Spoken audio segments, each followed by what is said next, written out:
Awalnya teh senyum-senyuman, aya tukang sayur liwat. Nah, tukang sayur teh mah diganteng-ganteng pisan juga sinetron cenah, pemain sinetron dipinta HP na, "Mang, besok biasa angkat ka dieu, jajab ka dieu nya." Mangga dijajabkan ka dieu teh. Ternyata bukan resep kana sayurna, resep kana senyum si amangna. Berawal dari ketemuan bertemu setiap hari dengan tukang sayur, tuker-tukeran tina WhatsApp-nya, nomor teleponnya, ujung-ujungnya bertambah-tambah kemaksiatan. Nauzubillahi min. Maka hal yang terkecil pun kalau kita tidak bisa mengontrolnya, tidak bisa memanagenya, semuanya akan menimbulkan dosa-dosa yang lebih besar. Tahu nama Fir'aun, nama Raffi Ahmad yang terkenal di Indonesia, artis yang paling terkenal sajalah di Indonesia, paling terkenal mungkin hanya di Indonesia. Pas ke luar negeri, ibu-ibu nanya siapa Ayu Ting Ting, Raffi Ahmad, nanya ke orang Arab kira-kira kenal atau enggak? Kenal, paling tukang dagang di Madinah. Nanya lagi di Eropa kira-kira kenal atau enggak? Enggak. Tapi pas kita nanya Fir'aun, itu mayoritas semuanya kenal. Terkenalnya luar biasa. Karena dulu ia raja yang tinggi, kemudian juga hartanya juga banyak, terkenal. Tapi sayang Bu, ingat, terkenal karena kesombongan, terkenalnya buruk, terkenal karena mengaku sebagai Tuhan, terkenalnya buruk. Akhirnya sekarang kita mengenal Fir'aun karena keburukannya. Makanya pilih nih, kira-kira kita mau terkenal karena kebaikan atau terkenal karena keburukan. Bajing, mudah-mudahan tahu bajing? Apa bahasa Indonesianya? Tupai. Nah, bajing Bu, paling untung ngabolongan kelapa 2 biji, itu bajing. Tapi kalau manusia sudah ada dalam hatinya sifat bajing, namanya bajingan, 2 hektar kebun kelapa ludes. Coba, manusia kalau sudah termasuk dalam hatinya sifat serakah, bakal lebih daripada setan. Bakal lebih. Akhirnya lewat ke toko, aya nu ngagantung Bu, aya angka-angkaan. Nah, 100.000 1 bulan, bahkan ieu cukup untuk 1 tahun, peserkeun we kana eta angka nu dingaranan kalender. Cukup kan tuh untuk 1 tahun bahkan. Pagi-pagi si bapak nyari-nyari ibu, mama punten. Pangnyandakeun cikopi, papa haus.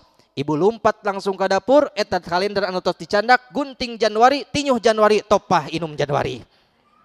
100.000 atau sabulanan. Kita sudah berdoa berulang-ulang, tapi kenapa doa kita belum juga dikabulkan oleh Allah Subhanahu wa taala? Pertama, bisa jadi kita hanya sebatas membaca doa, bukan berdoa. Kita berdoa, Allahumma lakal hamdu anta qayyimus samawati wal ardi wa man fihina. Kita hanya sebatas menghafal doanya saja, tapi tidak tahu maksud dan tujuannya.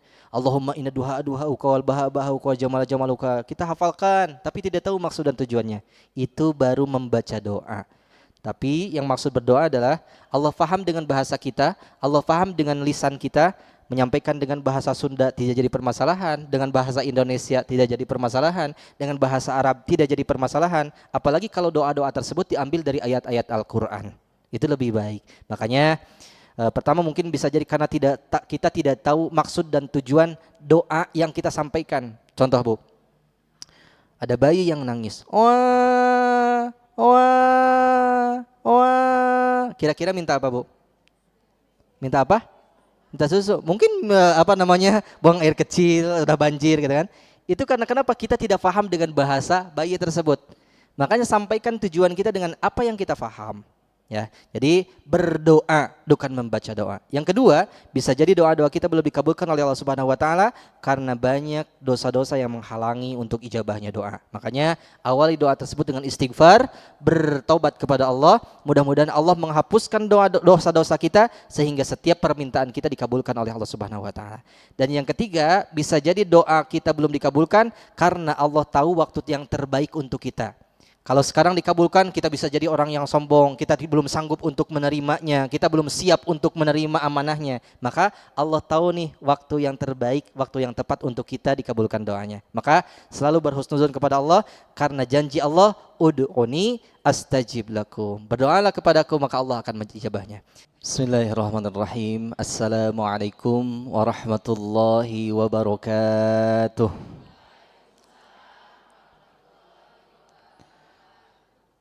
Semangat ibu-ibu semuanya? Alhamdulillah, tapi belum terlihat dengan jawaban salam yang kurang semangat. Jadi kalau semangat dibuktikan dengan jawaban salamnya. Dan ini nampaknya semangat ibu-ibu luar biasa. Jumlahnya lebih banyak ibu-ibu dibanding bapak-bapak. Teringat dengan keterangan dari Rasulullah SAW bahwa nanti di akhir zaman itu kebodohan semakin marak, kemaksiatan semakin banyak, kemudian perempuan lebih banyak dibanding laki-laki. Dan nanti datang hari akhir zaman, jumlah laki-laki dan perempuan itu di akhir zaman 1:50. Ini yang hadir di sini sudah 1:berapa nih? Masya Allah ya, banyak perempuannya dibanding laki-lakinya.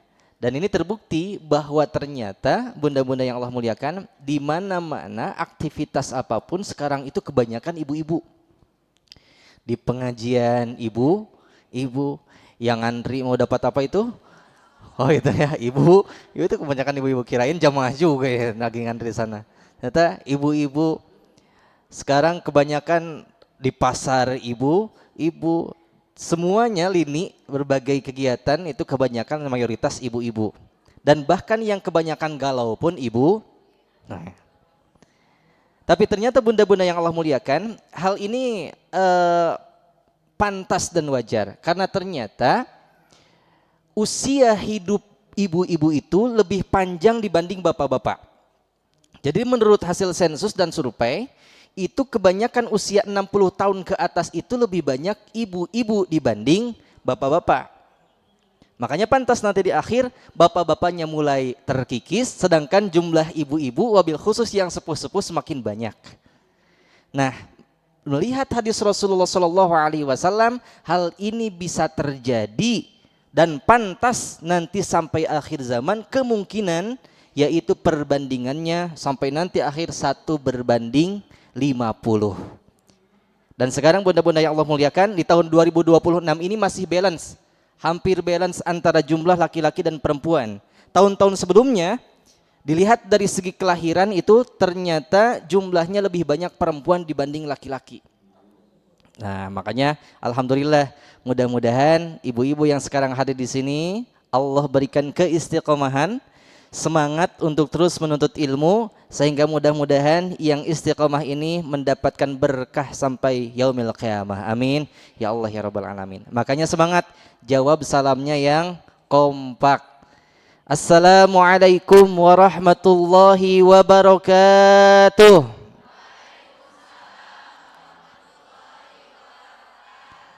Nah gini kalau ibu-ibu teh kudu ditoel heula, baru kalau sudah ditoel berbunyi ya. Alhamdulillah, alhamdulillahilladzi anzala as-sakinata fi qulubil mu'minin liyazdadu imanan ma'a imanihim. Asyhadu an la ilaha illallah wahdahu la syarikalah wa asyhadu anna Muhammadan abduhu wa rasuluh la nabiyya ba'dah. Allahumma salli wa sallim wa barik ala sayyidina wa maulana Muhammadin wa ala alihi wa ashabihil mujahidin at-tahirin, amma ba'd. Ayyuhal hadirun, ittaqullaha haqqa tuqatih wa la tamutunna illa wa antum muslimun. Qala Allah ta'ala fi kitabihil karim wa huwa asdaqul qailin. A'udzu billahis samiil alim minasy syaithanir rajim. Bismillahirrahmanirrahim. Ya ayyuhalladzina amanu taqullaha wal tanzur nafsum ma qaddamat lighad. Al-ayah. Shadaqallahul azim wa sadaqa rasuluhun nabiyul karim. Wa nahnu ala dzalika minasy syahidin wasyakirin walhamdulillahi rabbil alamin. Ilahi anta maqsudi wa ridhaka matlubi a'tini mahabbatak wa ma'rifatak. Bunda-bunda ahli pengajian, bapak-bapak yang Allah muliakan, pertama-tama marilah kita panjatkan puji dan syukur kepada hadirat Allah yang Maha Rabbun Ghafur, yang telah menganugerahi kita nikmat yang tak terukur, terutama nikmat iman, Islam, dan nikmat panjang umur. Sehingga alhamdulillah dengan nikmat panjang umur yang Allah berikan kepada kita, kemudian dalam keadaan sehat walafiat, bapak dan ibu semuanya bisa hadir ke majelis yang insya Allah dimuliakan oleh Allah Subhanahu wa ta'ala. Coba kalau kita dicabut nikmat sehatnya, atau bahkan dicabut nikmat panjang umurnya, kira-kira tempat kita sekarang lagi di mana? Kalau dicabut nikmat sehat, mungkin kita sekarang sedang terbaring di rumah sakit. Tapi kalau kita dicabut nikmat umur, mungkin kita sekarang sedang terbaring di mana? Di alam kubur. Tapi alhamdulillah Allah berikan kesempatan kepada kita semua sekarang dalam keadaan sehat dan panjang umur sehingga bisa berkumpul dalam majlis ilmu seperti ini. Alhamdulillah. Salawat dan salam semoga tetap terlimpah curahkan kepada kekasih hati pujaan jiwa, manusia yang jauh di mata namun tetap dekat di rasa, di mana manusia yang insya Allah nanti di yaumil akhir kita akan meminta syafaatnya. Kita akan berbondong-bondong meminta syafaat dari orang yang sangat dimuliakan oleh Allah Subhanahu wa taala dan orang yang wajib kita imani dan kita cinta. Siapa kira-kira? Nabi Muhammad sallallahu alaihi wasallam. Secinta-cintanya kita kepada suami kita, secinta-cintanya kepada anak kita, secinta-cintanya kita kepada orang tua kita, ternyata ada kewajiban yang harus levelnya sudah pada level iman. Kalau kita tidak mencintainya, tidak mempercayainya, maka runtuh iman kita, yaitu mencintai Rasulullah sallallahu alaihi wasallam. Makanya disandingkan asyhadu alla ilaha illallah wa asyhadu anna Muhammadar Rasulullah. Maka insyaallah berkumpulnya kita di majelis ilmu ini sebagai bukti tanda cinta kita kepada Rasulullah yang mudah-mudahan kelak kita diakui sebagai umatnya, mendapatkan syafaatnya, berkumpul bersama menjadi surga Allah Subhanahu wa taala. Amin ya Allah ya Rabbal. Bapak Ibu yang Allah muliakan, kira-kira kumpul di sini Bapak Ibu angkat dari rumahna, berangkat dari rumahnya masing-masing, hadir ke ieu tempat bade naon Bapak Ibu? Walar kompak bade naon? Cep Ustad cerewet-cerewet ting da ibu nu cangkel, ibu nu nundutan, ibu nu gararateul. Bu, sebelum saya ta'lim, sebelum saya ngaji, mau hati-hati dulu. Kenapa? Karena zaman sekarang gayanya saja orang berangkat ke majelis ilmu mau ngaji katanya, tapi ternyata beda-beda tujuannya. Yang pertama, ada orang berangkat ke majelis ilmu itu tujuannya untuk zikir. Apa itu? Yaitu untuk mengingat Allah, mendekatkan diri kepada Allah. Dengan ciri-ciri yang berangkat dari rumahnya sudah berdoa terlebih dahulu. Melangkahkan kaki yang kanan, keluar dari pintu, Bismillahi tawakkaltu 'alallah, la haula wala quwata illa billah. Ibu atos ngadoa kitu atos? Nya nu teu acan ge nyebat atos we di daerah. Kita berniat seperti itu. Bahkan kalau tidak salah di pertemuan sebelumnya saya menyampaikan ketika kita berangkat dari rumah kemudian hadir ke majelis ilmu niatnya untuk berzikir, mengingat Allah Subhanahu wa taala, apalagi kita sekarang ini tujuannya untuk mencari ilmu. Man kharaja fit talibil ilmi fahuwa sabilillah hatta yarji. Barang siapa orang yang keluar dari rumahnya untuk berniat menuntut ilmu, fahuwa sabilillah hatta yarji. Ia termasuk orang yang sedang berjuang di jalan Allah sampai ia pulang kembali ke rumahnya. Jadi bunda-bunda ini nih yang segar-segar dengan wajah yang rupawan, sekarang bunda-bunda yang hadir di sini dengan niat dari rumahnya hadir ke sini untuk menuntut ilmu, pada dasarnya hakikatnya kita sedang berjuang di jalan Allah Subhanahu wa taala. Ustaz, bukannya berjuang itu harus berangkat ke medan perang, membantu Palestina melawan Israel? Teu kudu. Karena ternyata ada perjuangan-perjuangan yang lain. Coba kalau saya tanya ibu-ibu, bunda-bunda, umat sekalian, kalau diberangkatkan ke Palestina untuk melawan Israel, sanggup atau enggak? Arahnya ngagebeg jigana komode orang Sunda. Saking lemah lembutnya orang Sunda, kemudian juga saking sopannya orang Sunda, ada Israel lewat mungkin. Pas bawa senapan, bawa pistol, bawa tembakan, punten. Abdi bade nembak, dor. Saking lemah lembutnya. Tapi bunda, jangan kecil hati. Ternyata kita tidak perlu terjun ke medan perang. Datangnya kita ke majelis ilmu, ini kita sedang berjuang di jalan Allah Subhanahu wa taala. Makanya ada orang yang berjuang dengan senjatanya, ada orang yang berjuang dengan ilmunya. Maka insya Allah yang pertama niat kita zikir untuk mengingat Allah Subhanahu wa taala supaya kita tambah-tambah ilmu. Bahkan sempat saya sampaikan, hadirnya seseorang ke majelis ilmu itu sama dengan hadir kemana Bu? Masih ingat? Wih, Masya Allah, ke taman-taman surga. Kata Rasulullah sallallahu alaihi wasallam, idza marartum biradil jannah farta'u, apabila kalian melewati taman-taman surga maka berhentilah. Apa yang dimaksud dengan taman-taman surga? Halquz dzikr, kumpulan orang-orang yang sedang mengingat Allah Subhanahu wa taala. Jadi saya ingatkan kembali Bu, tidak bosan-bosan kita hadir ke majelis ilmu, sedang hadir di taman-taman surga. Ada yang sudah update status tadi ada? Status WhatsApp, status Instagram. Bismillah cekrek mau pengajian di Masjid Al-Irsyad.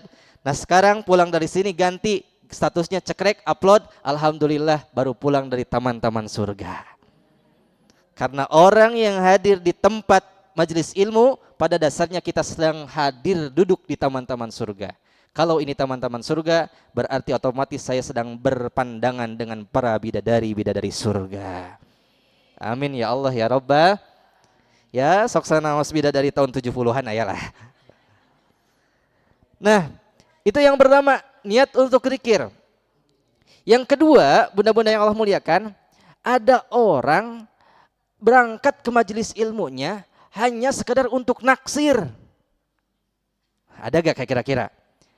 Kemarin bunda-bunda yang Allah muliakan, tahun-tahun ke belakang kita sempat viral bahwa tempat majelis itu tempat pertemuan jodoh. Datang ke majelis supaya dapat jodoh, datang ke majelis supaya dapat pasangan. Sehingga tren ketika itu nikah muda. Sempat ngadangu muda-muda? Karena niatnya ternyata ada niat terselubung. Ketika kita hadir ke majelis ingin naksir seseorang. Tapi insya Allah semua yang hadir di sini saya yakin-yakinnya niatnya lurus, tidak untuk naksir. Karena bapak-bapaknya juga cuman bisa dihitung pada saha. Coba simkuring tanya ibu-ibu, bapak-bapak semuanya, cinta kepada Allah cinta? Jawab kompak, cinta kepada Allah, cinta kepada Rasul Allah, cinta kepada kitab Allah, cinta kasim kuring. Nah, alhamdulillah. Ya alhamdulillah upami hentenya gawat upami cinta bisa dijegat di jalan ku suamina. Nah, yang selanjutnya ada orang datang ke pengajian hanya sebatas FOMO ikut-ikutan, kemudian tidak lurus niatnya. Ini gak ada bahan untuk update di status nih.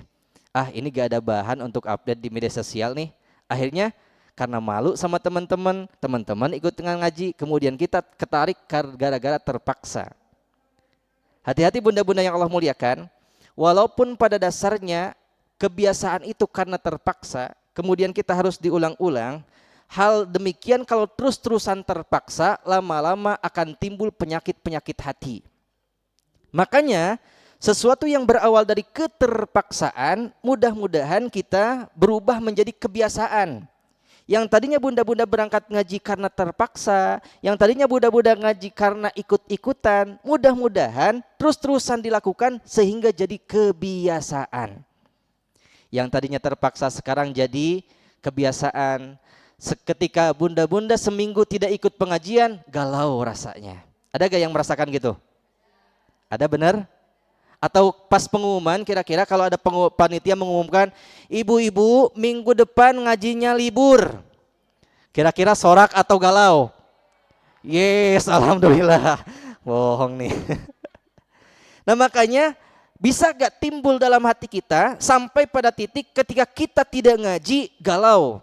Ketika kita tidak baca Quran, merana. Ketika kita tidak zikir, ada sesuatu yang hilang dalam hidup kita. Kalau sudah demikian berarti insya Allah ibadah-ibadah ataupun keseharian yang baik betul-betul sudah nempel dalam kehidupan kita. Nah makanya sebelum kita terlalu dalam, yuk kita luruskan terlebih dahulu niat kita. Niat yang pertama yang paling baik adalah niat untuk mendekatkan diri kepada Allah Subhanahu wa ta'ala. Kita mengkaji ilmu Allah, kita memperdalam ilmu Allah supaya kita semakin mengenal Allah dan semakin dekat dengan Allah. Nah, makanya bunda-bunda, semakin orang banyak ilmu, semakin orang memperdalam ilmu, maka orang tersebut semakin mengenal dirinya dan semakin mengenal Allah. Tapi ketika orang tidak senang dengan ilmu, kemudian juga tidak mau belajar dengan ilmu, yang ia cari adalah pembenaran dari orang lain atau bahkan sibuk menilai orang lain.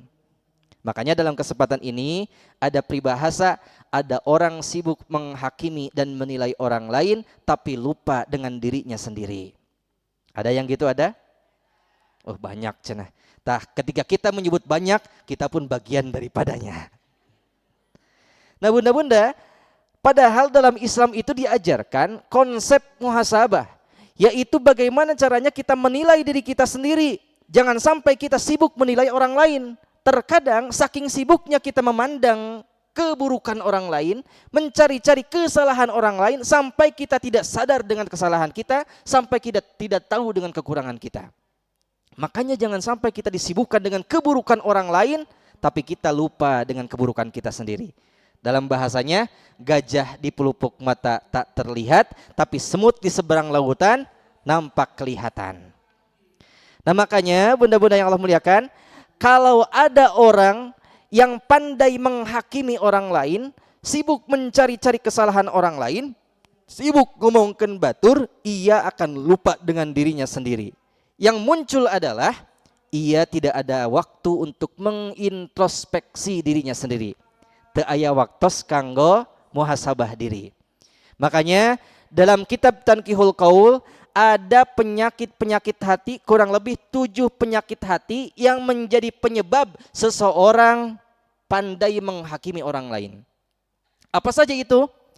Kibrun wa hirsun syahwatun summa hasad godobun bukhlun summa histud kodwarot. Ngerti ibu, ngerti? Nah ya. Ini yang belakang kedengaran semuanya? Terdengar ya? Jadi dalam kitab Tanqihul Qaul ada 7 penyakit hati.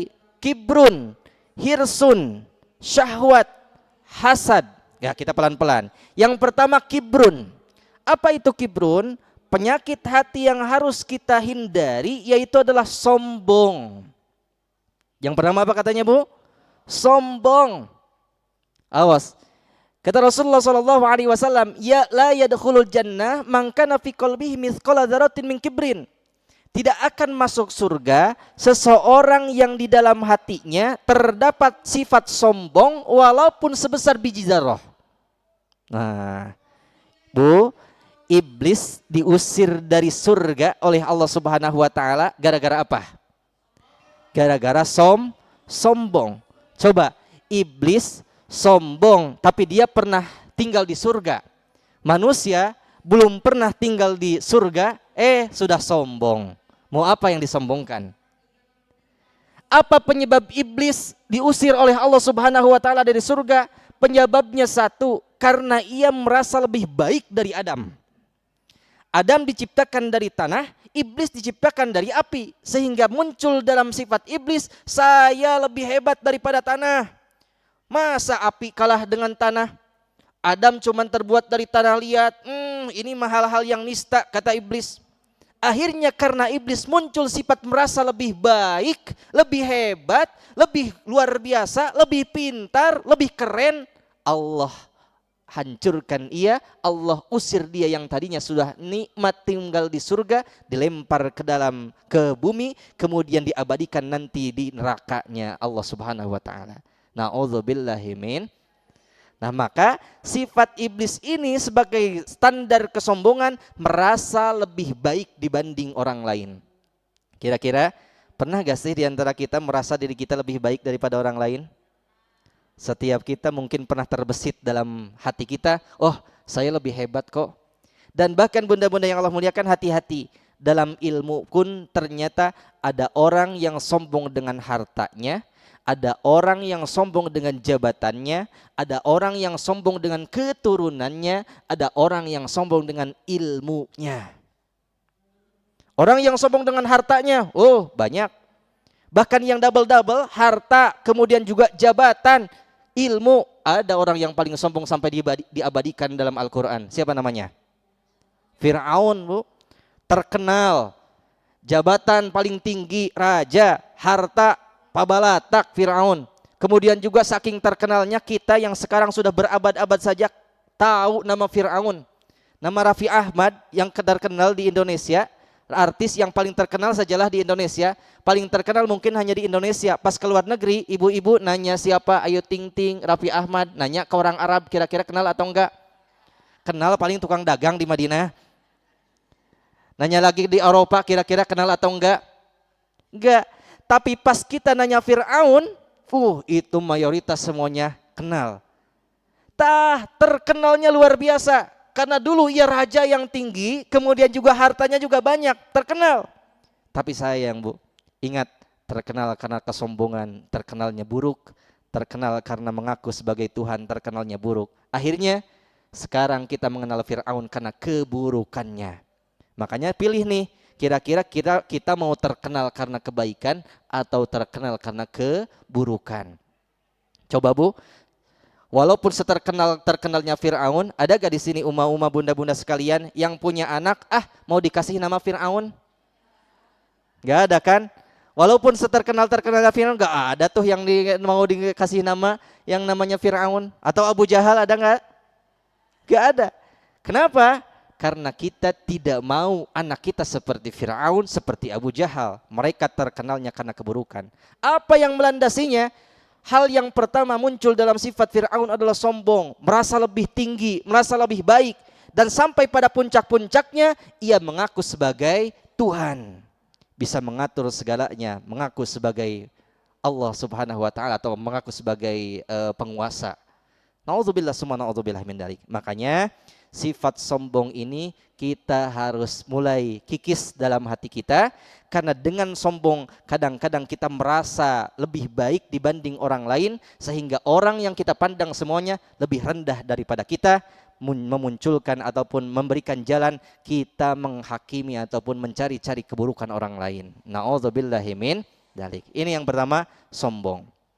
Makanya Bu, lawan dari sifat sombong yaitu tawadu, rendah hati. Kalau kita lihat orang Sunda ataupun orang Jawa Barat, itu rata-rata orang-orangnya tawadu. Masya Allah, walaupun jabatannya tinggi, kekayaannya luar biasa, sifatnya tawadu luar biasa. Anak-anaknya pintar, tetap tawadu luar biasa. Hati-hati Bu, anak pun titipan. Terkadang ada di antara kita yang sombong karena anak kita. Betul apa tidak? Ada gitu yang merasakan saudara-saudara, teman-teman ataupun rekan-rekan yang sombong dengan anaknya. Lihat nih, anak saya alhamdulillah dalam waktu yang singkat sekarang sudah diangkat jadi dokter. Anak kamu sudah jadi apa? Kayaknya anak kamu itu mah anak yang malas, bandel. Coba Bu, sakit gak kira-kira kalau kita mendengar anak kita digitu-gitu kan? Sakitnya luar biasa, bukan untuk dibanding-bandingkan, bukan untuk dipamer-pamerkan, ya. Maka dari itu bersyukur kepada Allah Subhanahu wa taala ketika kita diberikan sesuatu yang lebih daripada orang lain, tapi jangan sampai kelebihan tersebut digunakan untuk kesombongan. Orang diberi ilmu, ilmunya tinggi, hafal Al-Qur'an 30 juz, kemudian juga atau ilmu dalam berbagai bidangnya, matematika luar biasa, fisika luar biasa, tapi kalau digunakan untuk kesombongan, ilmu tersebut akan membawa pada kecelakaan. Na'udzubillahi min. Dahulu bunda-bunda ada kisah seorang alim luar biasa. Ini kisahnya kisah Israiliyat tapi bisa kita ambil hikmahnya, namanya Barsiso. Barsiso itu ilmunya luar biasa. Kalau mengaji kitab, semuanya sudah hafal. Kemudian juga ilmu alatnya luar biasa. Al-Qur'annya pun nempel dalam otak. Kemudian ia melihat seorang alim yang ahli ibadah. Melihat, saya pengen ahli ibadah seperti orang itu, kira-kira gimana ya caranya? Kemudian diujilah supaya kamu bisa taubat kepada Allah Subhanahu wa taala, kemudian juga meningkat ibadah kamu, lakukanlah sedikit dosa. Lakukanlah dosa. Karena kenapa? Kalau kita sudah berdosa, bertobat kepada Allah sehingga tambah-tambah iman kita. Begitulah sifat kita, Bu. Biasanya kalau kita sudah melakukan dosa, kemudian kita bertobat, orang yang bertobat itu kadang-kadang imannya lebih-lebih daripada yang dosanya biasa-biasa saja. Makanya manusia itu sifatnya itu harus mencek bahasa Sunda mah harus tidagor heula baru eling. Sebelum dikasih tidagor mah biasa-biasa wae, lempeng-lempeng wae. Nah, makanya kata orang yang ahli ibadah ini, Barsiso, kalau kamu mau nambah lagi ningkat ibadahnya, ningkat iman kepada Allah, lakukan dosa dulu baru bertobat. Kamu akan merasakan nikmatnya tobat dan semakin iman kepada Allah. Apa yang dikatakan Barsiso? Dosa apa yang bisa aku lakukan? Pertama, kamu harus membunuh orang. Berat. Gak mau saya. Ini dosa besar. Ya udah, turunkan dulu. Turun lagi deh dosanya. Apa? memperkosa perempuan. Enggak mau, ini dosa berat juga. Ya udah, yang paling kecil aja. Apa? Minum khamar atau minum-minuman yang memabukkan. Padahal Allah berfirman dalam Al-Quran, ya ayyuhalladzina, dalam Quran surah Al-Maidah ayat 90, innamal khamru wal maisir wal ansabu wal azlamu rizun min amali syaitan fajtanibuhu la'allakum tuflihun. Saking haramnya khamar. Tapi ternyata Barsiso tergoda. Akhirnya ia mencoba yang menurutnya dosa yang paling kecil, yaitu adalah minum khamar. Diminumlah khamar tersebut, minuman yang memabukkan tersebut. Akhirnya pas minum, karena si Barsiso ini asing dengan minuman keras, orang yang asing dengan minuman keras, setitik saja ataupun seteguk saja minum, akhirnya dia mabuk karena tidak terbiasa. Mabuk, hilang kesadaran, oleng, akhirnya melihat perempuan cantik, ujung-ujungnya malah diperkosa. Sesudah diperkosa, kemudian ia tersadar, takut ada orang yang mengetahuinya, ada orang yang menghakiminya. Akhirnya kunci terakhir, ia membunuh perempuan tersebut.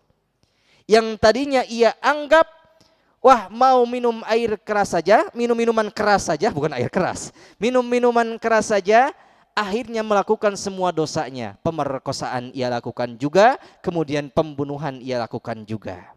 Bersumber dari dosa yang ia anggap kecil.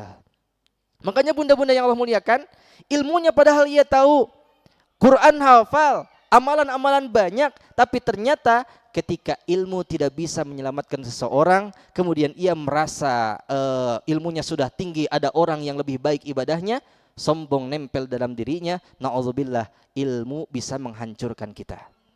Makanya orang yang banyak ilmu, tawadu. Orang yang banyak harta, tawadu dengan hartanya. Orang yang tinggi jabatannya, tawadu dengan jabatannya. Kalau sudah demikian, insya Allah kita akan mendapatkan kenyamanan dalam kehidupan kita. Insya Allah. Penyakit yang kedua, yang bisa menjadi penyebab kita mencari-cari ataupun kesal dengan orang lain nih bunda-bunda. Yang kedua adalah hirsun. Apa itu hirsun? Serakah. Sarakah cek bahasa Sunda nama. Orang bunda kalau sudah serakah itu bakal lebih sesat daripada hewan. Nafsu hayawannya itu bakal lebih tinggi, bahkan lebih sesat daripada hewan. Bajing, bunda-bunda tahu bajing? Apa bahasa Indonesianya? Tupai. Nah, bajing bu, paling untung ngabolongan kelapa 2 biji itu bajing. Tapi kalau manusia sudah ada dalam hatinya sifat bajing, namanya bajingan, 2 hektar kebun kelapa ludes. Coba, manusia kalau sudah masuk dalam hatinya sifat serakah, bakal lebih daripada setan, bakal lebih daripada hewan. Na'udzubillahi min dzalik. Makanya, bunda-bunda, dunia ini bisa baik, dunia ini bisa rusak, tergantung dengan standar keserakahan manusia. Semakin serakah manusia, semakin rusak kehidupan ini. Semakin serakah manusia, semakin rusak juga bumi ini. Na'udzubillahi min. Makanya sifat hirsun ini, kata Rasulullah SAW, ganti dengan sifat qanaah. Apa katanya? Qanaah. Apa itu qanaah? Menerima apa yang diberi oleh Allah Subhanahu wa ta'ala. Bunda-bunda, ini dalam rumah tangga saja kita harus betul-betul menerapkan sifat qanaah, menerima apa yang diberi suami. Karena ternyata ketika Rasulullah SAW dalam perjalanan Isra dan Mi'raj oleh Allah Subhanahu wa taala diperlihatkan kepada isi neraka. Ternyata isi neraka tersebut kebanyakan perempuan. Waduh, ngagebeg ibu-ibunya. Kenapa nih ternyata isi neraka tersebut kebanyakan perempuan, padahal majelis taklim kebanyakan perempuan, dari Senin sampai Senin lagi diisinya oleh perempuan. Tapi kenapa isi neraka kebanyakan perempuan? Jawabannya kata Jibril, hunna yakfurnal asir, karena perempuan ketika itu dalam kondisi menuntut sesuatu di luar kesanggupan suami. Artinya serakah tidak bersyukur. Henteko naah. Nah, makanya ganti sifat serakah tersebut dengan sifat qanaah, menerima apa adanya. Nih kira-kira bu, kalau ibu oleh suami diberi resiko dapur 1 bulan 3 miliar, kira-kira bakal diterima atau enggak? Benar diterima Bunda? Oh, alhamdulillahnya diterima, Masya Allah. Semangat banget nerima 3 miliar 1 bulan. Bu, tiba-tiba 1 bulan berikutnya Bapak teh yang tadinya gagah pakai jas, pakai dasi, pakai peci ataupun pakai sepatu yang mengkilap, pulang tuh ternyata sepatunya jadi sisirangan, dasinya jadi lecek, kemudian juga jasnya juga udah gak dipakai. Ternyata toko ataupun perusahaan satu-satunya bangkrut, kemudian kebanjiran. Yang tadinya bisa memberi resiko dapur 3 miliar 1 bulan, akhirnya di bulan itu karena bangkrut dan juga kebanjiran bisa memberi resiko dapur 100.000 1 bulan. Ibu kira-kira mau nerima gak 100.000 1 bulan? Nerima Bu, nerima? Agak nggak gebuk ini. Ustaz gimana ini 100.000 1 bulan?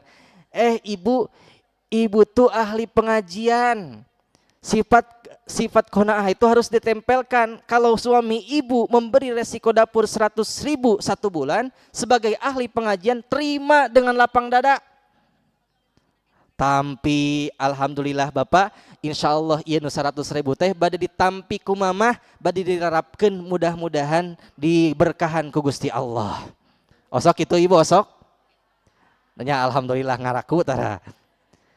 Nah karena ibu ahli pengajian, pagi-pagi lompat ke pasar. Kalau ibaratkan lompat ke ke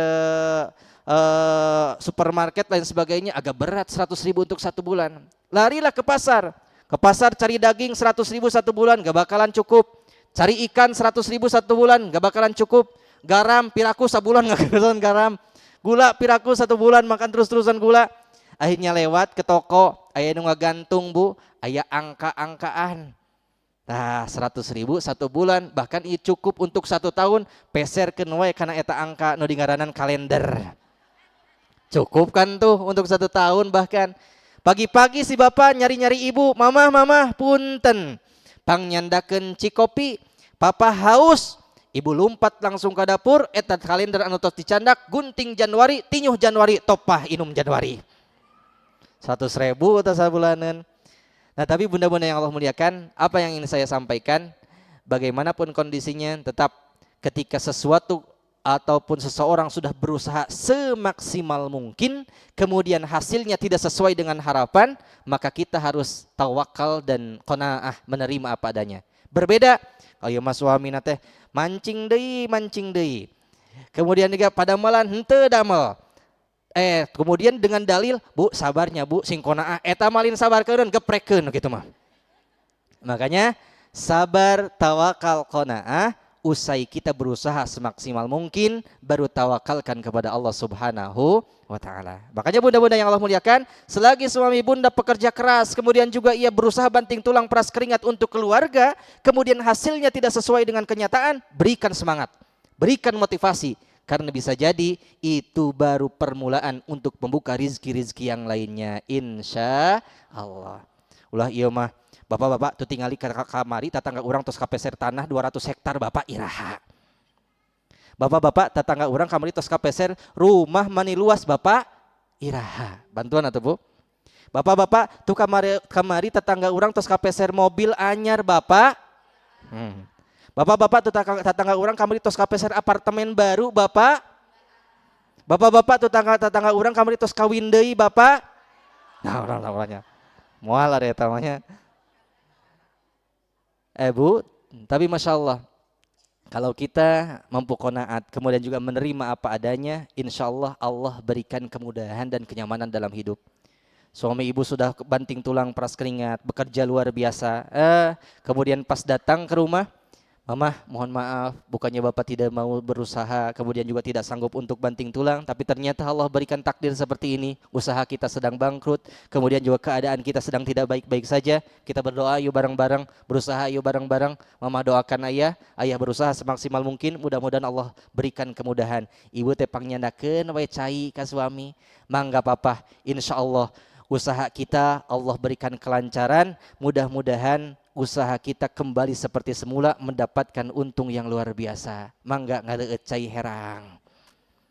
Bu, kira-kira Kalau suami kita diberikan pelayanan seperti demikian, sedang keadaan ruwet, keadaan capek di pekerjaan, kemudian juga menghadapi kebangkrutan lain sebagainya, datang ke rumah disuguhi dengan akhlak yang baik oleh istri yang luar biasa, kira-kira bakal adem atau enggak tuh rumah tangga? Adem. Coba kalau suami di kantor sedang amburadul, kemudian enggak ruwet-ruwetan, pas datang ke rumah, Pak, mana bulanan ka dia ayeuna? Kira-kira bakal adem atau bakal piring melayang-layang? Na'udzubillahimin. Makanya Bu, air ini bukan tentang putihnya susu, air ini bukan tentang hitamnya kopi, air ini bukan tentang warna-warninya yang manis, tapi manisnya air walaupun bening diberikan kemanisan, ataupun manisnya akhlak istri walaupun air putih terasa manis karena manis dengan manisnya istri kita. Makanya bismillah, kau abdi cobian heulanya, bismillah. Alhamdulillah. Tetap ente manis. Karena bukan istri yang menantikan ya. Masya Allah. Maka yang kedua sifat hirsun, serakah. Jangan sampai sifat serakah itu ada dalam diri kita. Karena kalau orang sudah muncul sifat serakah dalam dirinya, bakal lebih serakah daripada hewan, bahkan lebih serakah daripada iblis. Na'udzubillah, summa na'udzubillahimin. Ganti sifat serakah tersebut dengan tawadu, qanaah. Nah selanjutnya, supaya kita tetap istiqamah dalam qanaah, bunda-bunda yang Allah muliakan, munculkan rasa syukur dalam hidup kita. Terkadang kita itu lupa menjadi orang-orang yang bersyukur di hadapan Allah. Padahal apa yang kita dapatkan sekarang, apa yang kita miliki sekarang, itu ternyata diimpikan oleh orang lain, bunda-bunda. Posisi kita sekarang ternyata posisi yang didambakan oleh orang lain. Keadaan kita sekarang ternyata keadaan yang didambakan oleh orang lain. Tapi kenapa kita malah terus-terusan, wah kenapa ya? Hidupku begini-begini aja, hidupku ruwet banget. Padahal ternyata hidup kita yang diimpikan ataupun didambakan oleh orang lain. Makanya konsepnya, supaya kita tidak terus-terusan mengeluh di hadapan Allah Subhanahu wa taala, munculkan banyak-banyak rasa syukur kepada Allah.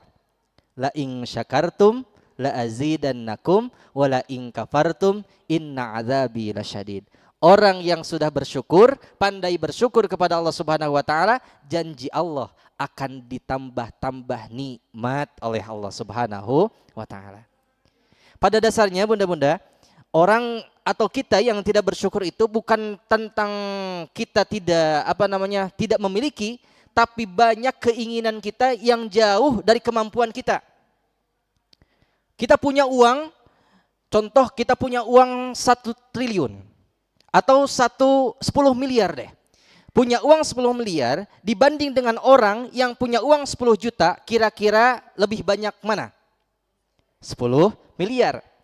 Tapi orang yang punya uang 10 miliar ini dibandingkan dengan tadi orang yang punya uang 10 juta, orang yang punya uang 10 miliar, ia punya keinginan. Keinginannya pengen punya mobil sport dengan harga 32 miliar. Kira-kira bingung atau enggak? Masih bingung, aduh gimana ya cara dapatnya? Masih kurang berapa? 22 miliar. Padahal kurangnya apa? Dia sudah punya 10 miliar. Tapi merasa masih kurang. Karena kurang 22 miliar untuk membeli mobil yang harganya 32 miliar. Nah, artinya apa bunda-bunda yang Allah muliakan? Terkadang kita bukan tentang kita tidak bersyukur kepada Allah Subhanahu wa taala, tapi terkadang kemauan kita melebihi daripada kemampuan kita. Tidak mengkaca, tidak mencermin diri. Akhirnya orang yang seperti ini, padahal 10 miliar tersebut adalah uang yang didambakan oleh orang lain, uang yang diinginkan oleh orang lain, kita yang sudah memilikinya karena tidak mengukur kemampuan kita, akhirnya terus-terusan merasa kurang. Tapi beda, orang yang memiliki uang yang 10 juta tersebut, atau bahkan hanya sebatas ibaratkan 100 ribu, tapi keinginannya pagi-pagi makan bubur kacang, kemudian juga minum teh hangat, 100 ribu tersebut ternyata terasa cukup dan tidak terasa kurang. Artinya apa bunda? Yuk sama-sama kita bercermin, bermuhasabah, mengukur diri kita.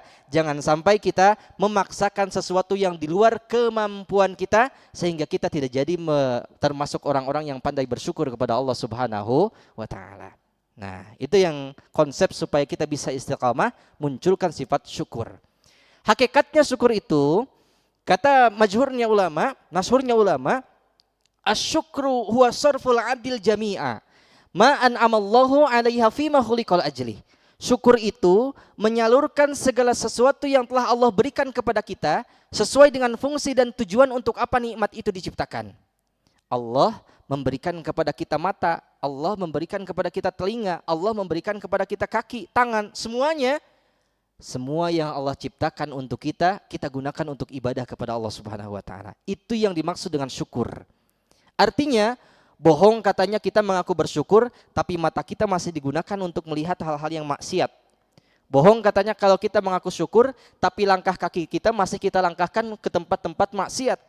Karena orang yang bersyukur, setiap yang Allah titipkan kepadanya, baik itu harta, anak, keluarga, bahkan dirinya sendiri, semuanya dihibahkan untuk ibadah kepada Allah Subhanahu wa taala. Itu baru sudah tercatat sebagai orang yang bersyukur.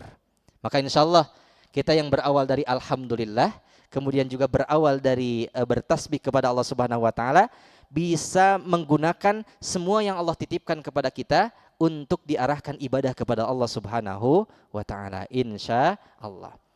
Yang selanjutnya bunda-bunda yang Allah muliakan, penyakit hati yang selanjutnya selain kibrun, hirsun, yang ketiga adalah syahwat. Nah, setiap manusia itu mempunyai syahwatnya masing-masing, mempunyai dorongannya masing-masing, keinginannya masing-masing.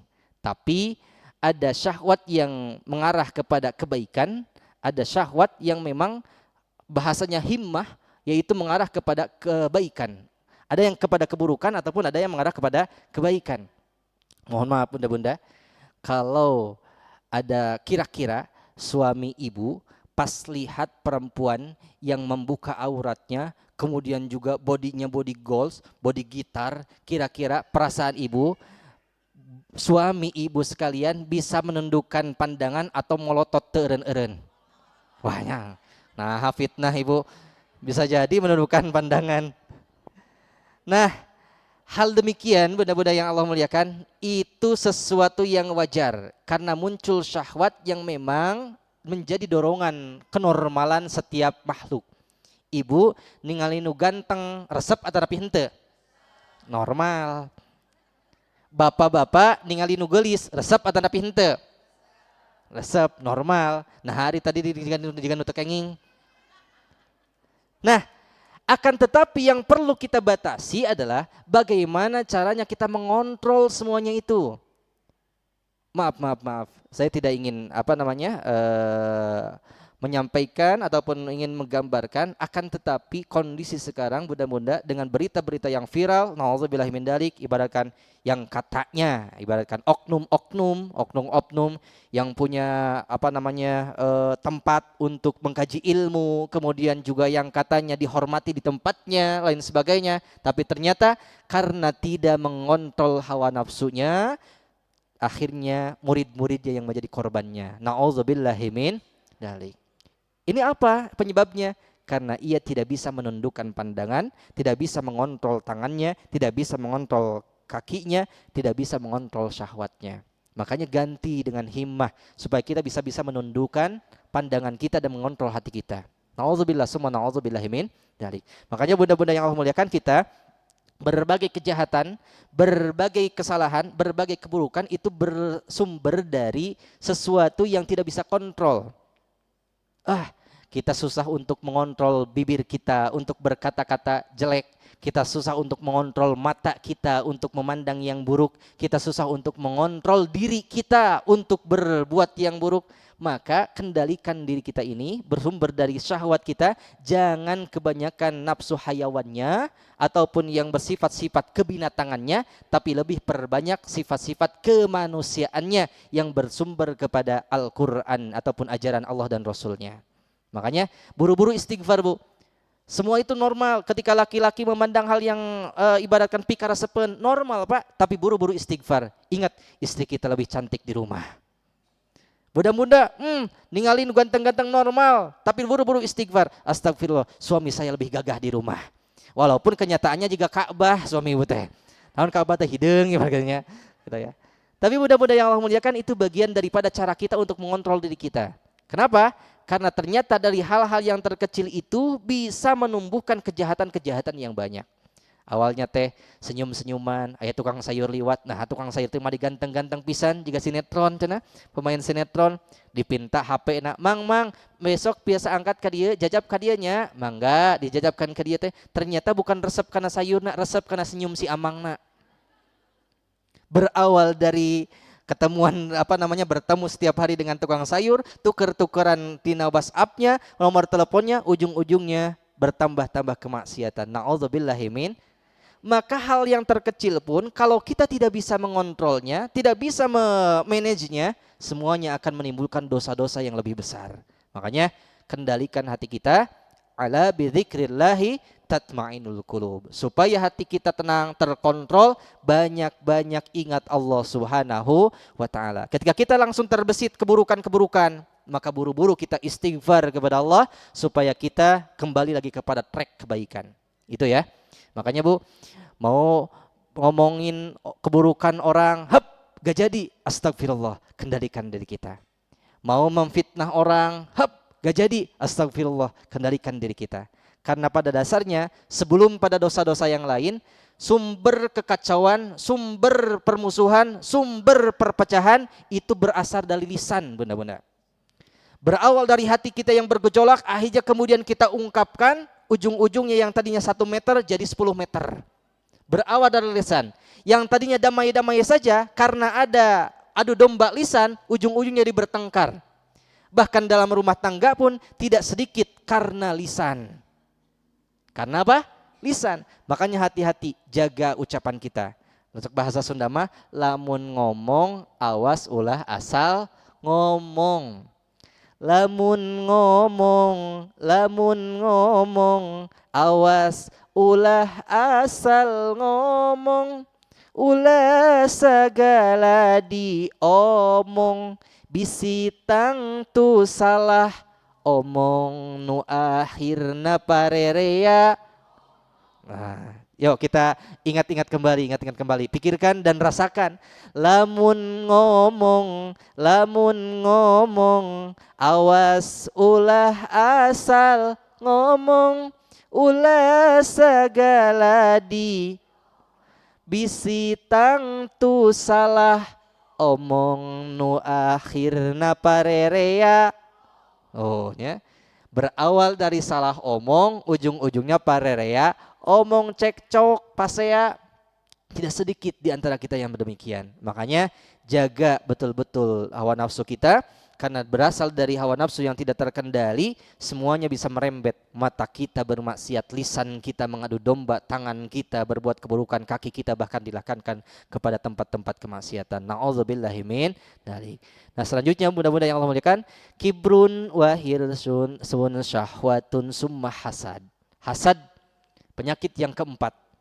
Penyakit yang bisa membuat kita terus-terusan berbuat buruk kepada orang lain ataupun mencari keburukan orang lain, itu hasad, iri dengki, jail kaniaya, bungah ningali batur susah, susah ningali batur bungah.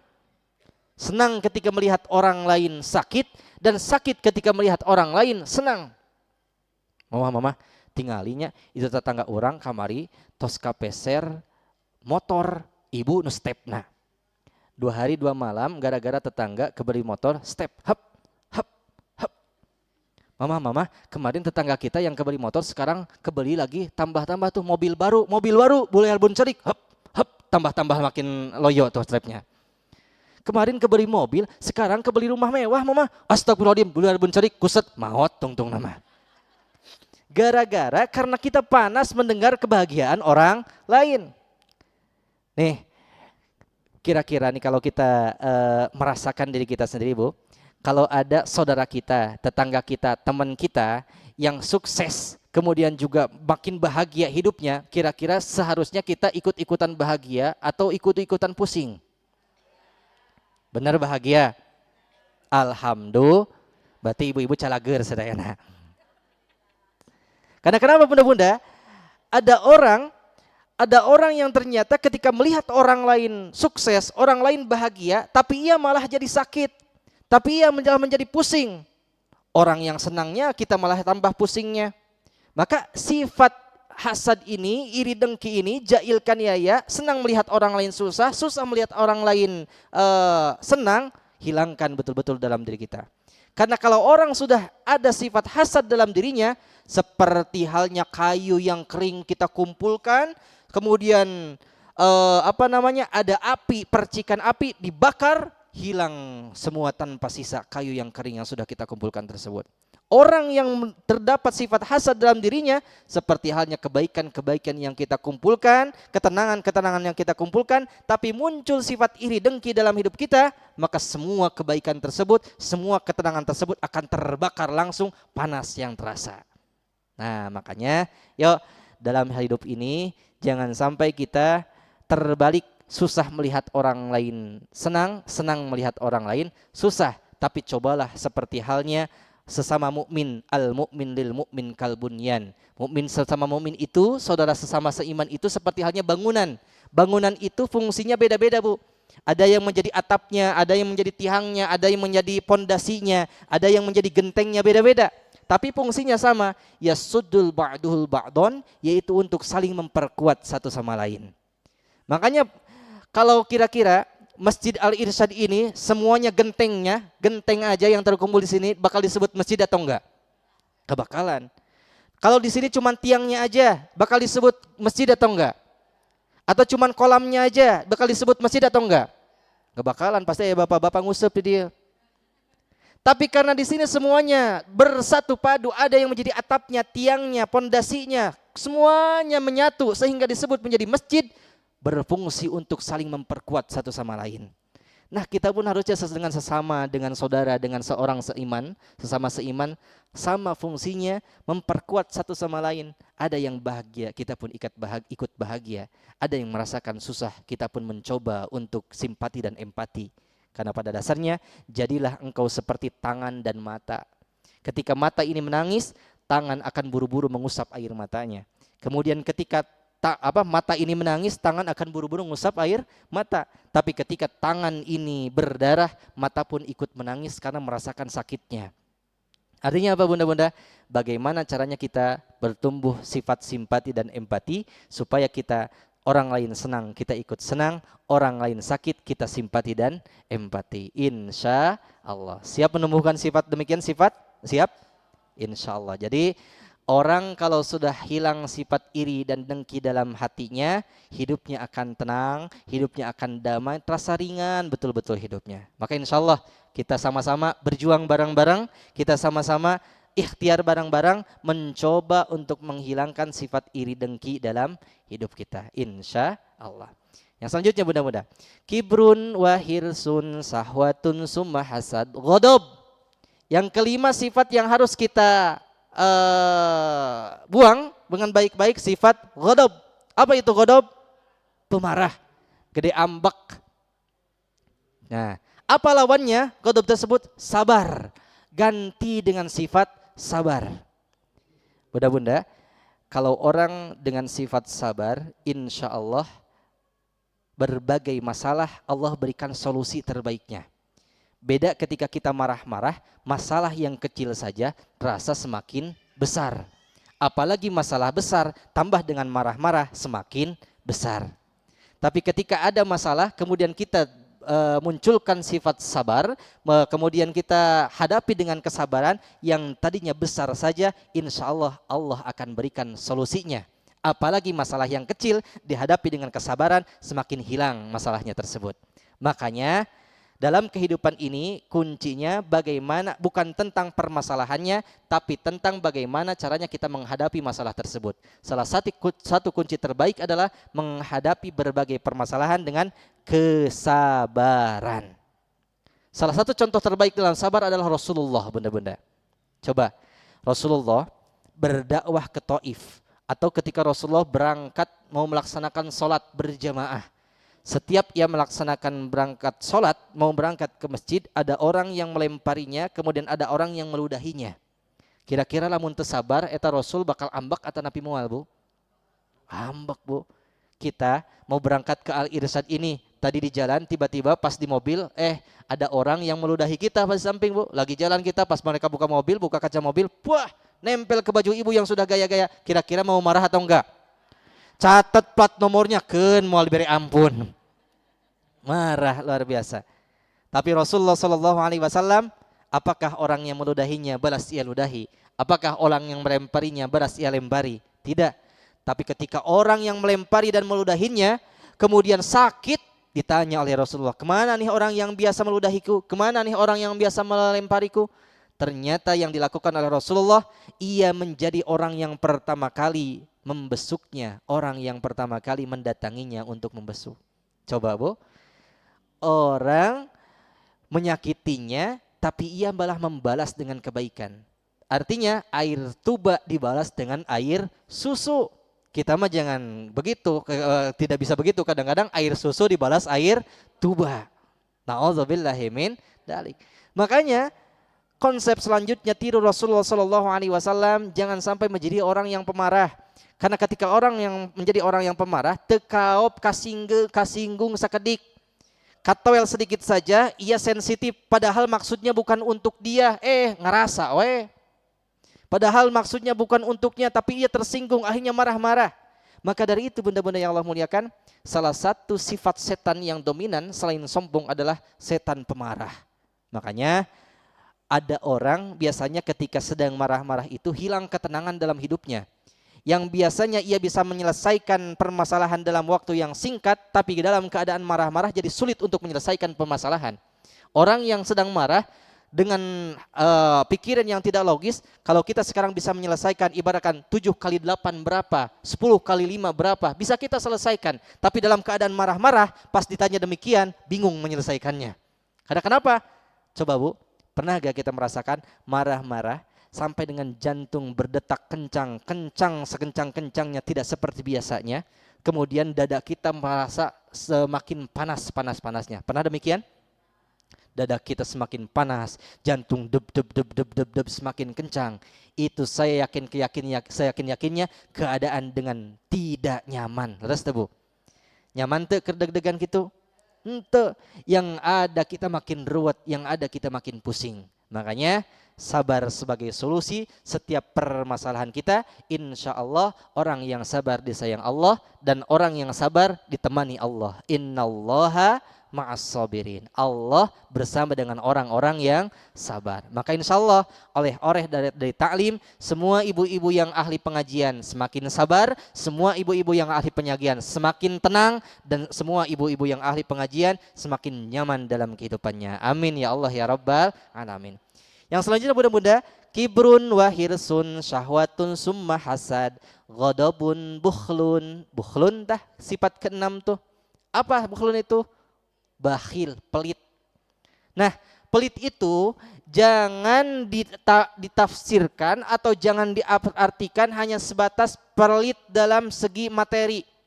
Tadi pasihan artos ya si ibu etama padahal hartanya banyak, tapi kenapa ya gak memberikan uang. Jangan dianggap ataupun jangan dibatasi pelit itu hanya sebatas memberikan uang, enggak. Karena bisa jadi bunda-bunda yang Allah muliakan, kita tuh memberi harus sesuai dengan porsi. Kadang-kadang ada orang yang hanya ingin diberi saja sehingga mental menerima. Makanya Rasul itu mendidik kita bagaimana caranya kita dari mustahik menjadi muzaki. Dari yang biasanya menerima zakat menjadi pemberi zakat. Itu mental yang ditetapkan oleh Rasulullah. Tapi ternyata banyak umat Rasulullah yang mentalnya terus-terusan menerima mustahik, pengen diberi. Makanya kadang-kadang Bu, pernah gak kita merasa ketika kita memberi, orang yang kita beri itu mentalnya, kenapa ya minggu ini si ibu ini memberi uang sedekah 100.000, pas minggu depannya terus-terusan malah seolah-olah kita ditagih. Kemana sih ibu itu teh minggu ayeuna mah teu masihan, kemana bulan ayeuna mah geuning teu aya. Kenapa? Karena mentalnya mental menerima, mental diberi, tidak mental memberi. Nah, kita sebagai ahlul ilmi berusaha semaksimal mungkin. Andaikan ada di antara kita sekarang kondisinya sebagai mustahik yang berhak untuk menerima, terus berjuang dan berdoa kepada Allah Subhanahu wa taala, mudah-mudahan kelak kita menjadi orang yang bisa menjadi muzaki, yang bisa memberi. Jangan selama-lamanya kita ingin tangan di bawah, tapi mencobalah dan berusahalah berdoa kepada Allah dan dibarengi dengan ikhtiar, mencoba kelak kita bisa menjadi orang yang tangan di atas memberi. Nah, makanya bunda-bunda jangan dibatasi pelit itu hanya sebatas memberi materi. Tapi ternyata hal-hal yang terkecil pun ada orang yang pelit. Apa itu? Pelit senyum. Karena kenapa bunda-bunda?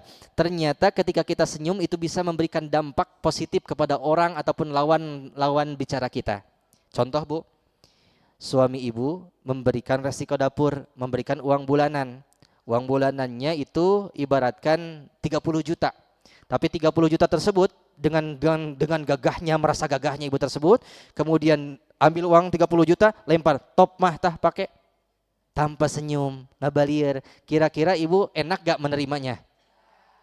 Sebel ya bu ya. Walaupun ibaratkan diberikan uang, tapi dengan akhlak yang buruk, tanpa senyum, baed, itu sakit ataupun teresep, tapi keresepan. Tapi beda bu, kalau diberikan dengan senyuman, dengan keikhlasan, ibu juga akan menerima dengan nikmat. Apalagi kalau diberikannya 3M bu. Nah ya tanya. Tapi beda bu, kalau 3M kira-kira ibu bapak-bapak lempar satu koper 3M bari banget, ibu bawa senyum atau enggak? Anggar mual. Nah, makanya bunda-bunda yang Allah muliakan, ternyata sedekah itu bukan hanya tentang ataupun pelit itu bukan hanya tentang materi, tapi terkadang ada orang pelit dengan senyumnya. Makanya kalau kita tidak bisa memberi yang lebih, setidaknya kita tidak pelit dengan senyum kita. Bertemu dengan saudara kita, kita senyum. Bertemu dengan tetangga kita, kita senyum. Bertemu dengan orang-orang terbaik kenalan kita, kita senyum. Tapi nu pasti mah tak ingin di jalan, ibu terus-terusan senyum we. Di jalan, ayo mobil lewat, padahal teka tingali acan senyum, kata ibu, diunggut-unggut gitu. Karena kenapa bu? Disadari ataupun tidak, ternyata orang yang senyum terus-terusan itu bisa kram. Benar gak? Ibu pernah ketika walimatul urus ataupun ketika pernikahan dalam acara resepsi berdiri, kemudian tamu panjang, ibu-ibu kan harus senyum, maunya ya tamu. Enggak kan? Tapi ketika tamu lewat semuanya harus gini. Itu tamu terus-terusan nyambung bu, gak berhenti-berhenti. Sampai-sampai ada yang curhat kepada saya, ibu-ibu yang terus senyum, ini terasa keram bu, naik terus. Nah luar biasa. Nah, tapi bu, yang Allah muliakan, ternyata berawal dari senyuman bisa memberikan dampak yang amat luar biasa. Maka jangan pelit tentang senyum. Dan satu lagi yang kadang-kadang kita pelit tuh, pelit memberikan pujian. Harusnya kita menjadi orang yang pandai mengapresiasi.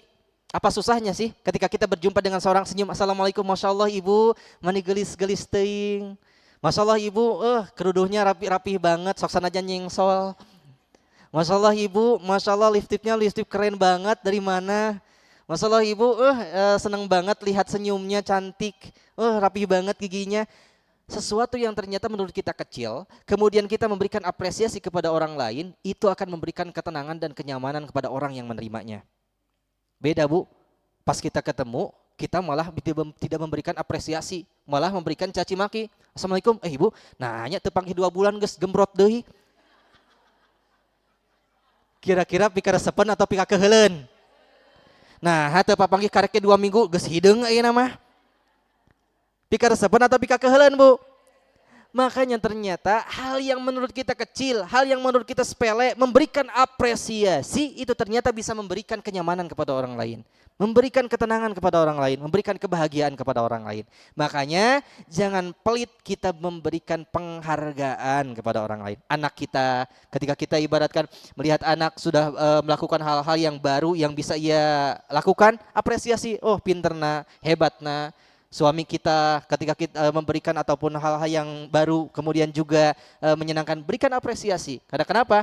Menurut kita kecil tapi bisa memberikan dampak yang besar terhadap orang-orang di sekeliling kita. Maka pelit itu bukan tentang kita memberi uang saja, tapi ternyata ada orang yang pelit dengan senyumnya, ada orang yang pelit dengan penghargaannya ataupun apresiasinya. Maka ahli pengajian semuanya ketika kita berjumpa, lihat sesuatu yang bisa menyenangkan, berikanlah pujian ataupun berikanlah penghargaan kepada orang-orang sekeliling kita. Siap bu, siap?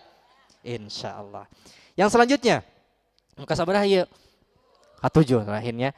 Sifat yang terakhir yang bisa menjadi penyakit ataupun seseorang mencari-cari kesalahan orang lain adalah kibrun, wahirsun, sahwatan, sumahasad, ghadabun, bukhlun, hisdun. Itu adalah apa namanya? Dendam. Hisdun itu dendam, Bu. Nah, orang, Bu, kalau sudah dendam, dunia itu terasa sempit.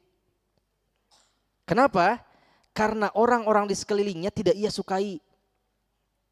Orang yang sudah dendam itu hatinya terasa terbentengi. Ada orang yang kita benci. Halaman tuh luas, Bu. Rumah kita lebar, halaman juga luas. Di seberang kita lihat ada orang yang kita kesel kepadanya. Benci kepadanya. Padahal jalannya luas, kemudian juga jalannya lebar, kita malah memilih memutar jalan. Karena kenapa? Tidak mau berjumpa dengan orang yang kita benci. Dendam kepadanya. Ada gak pernah merasa gitu? Insya Allah enggak ya di sini ya semuanya ya.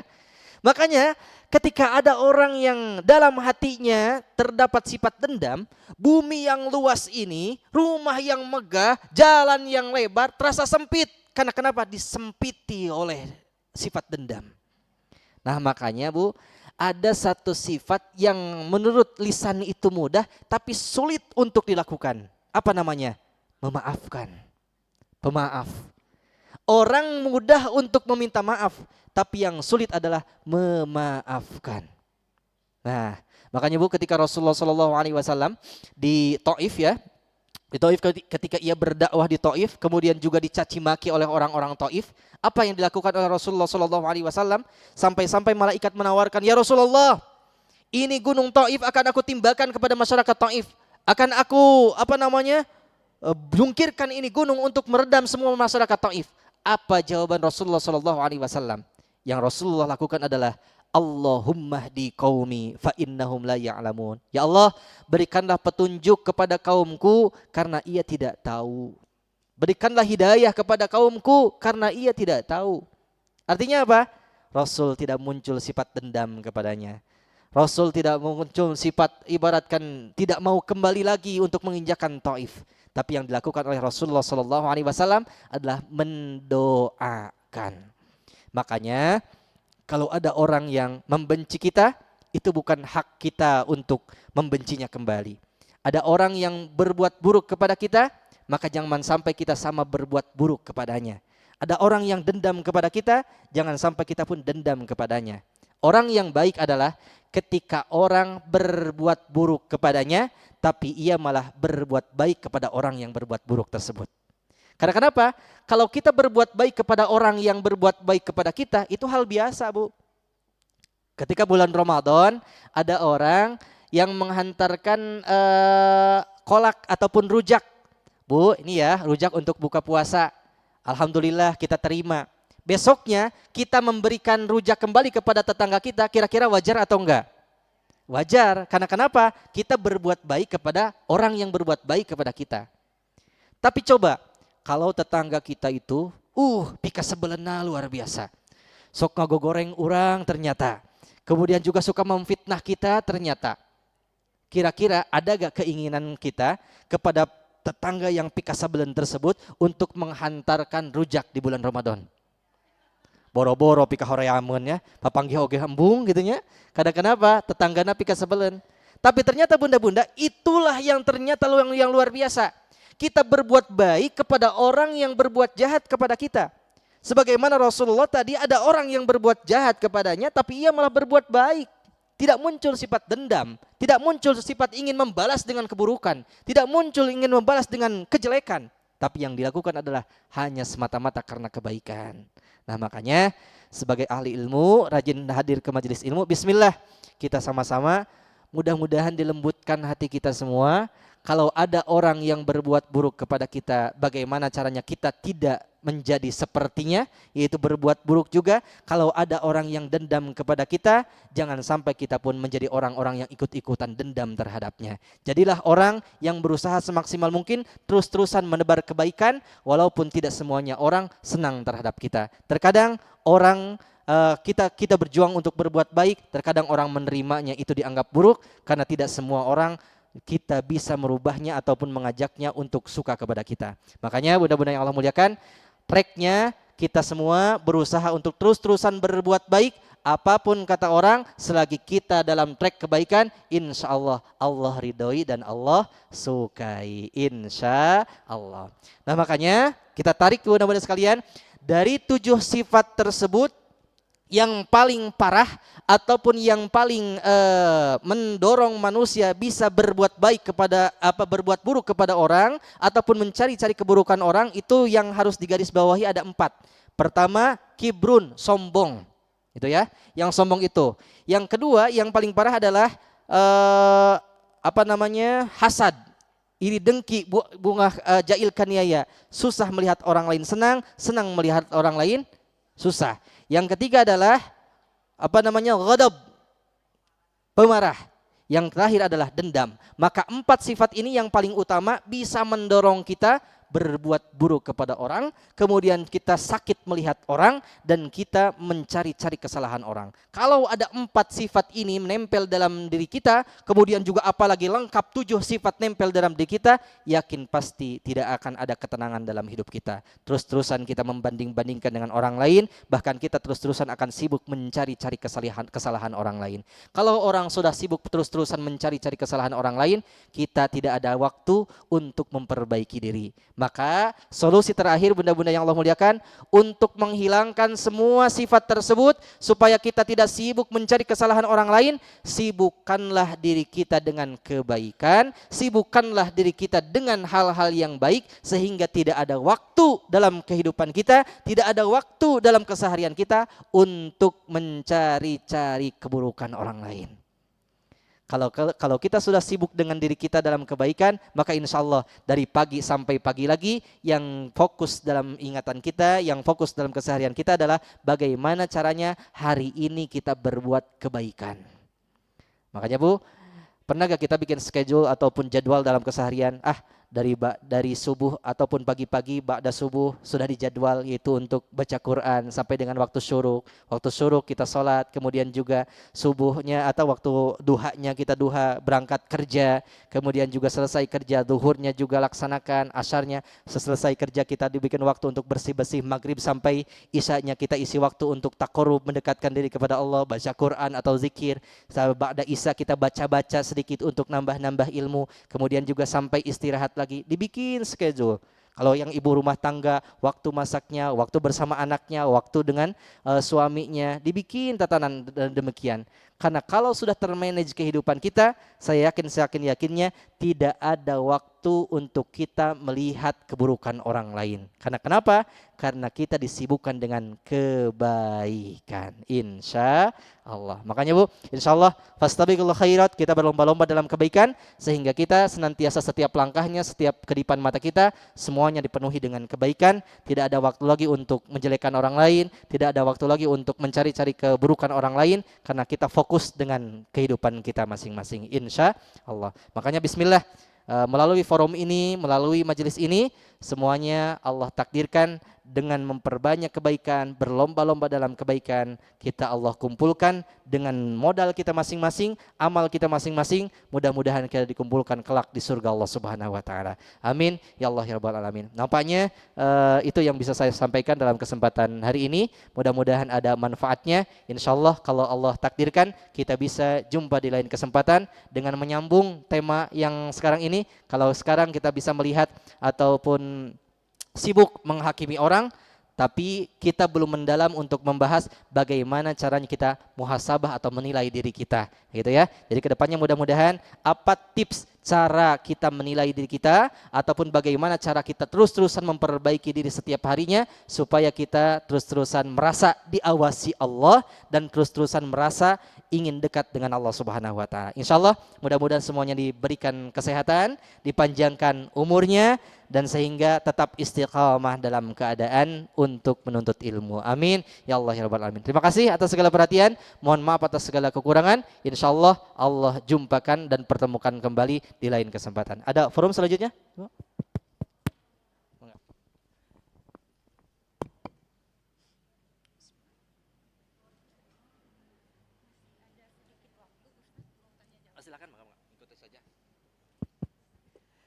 Terima kasih.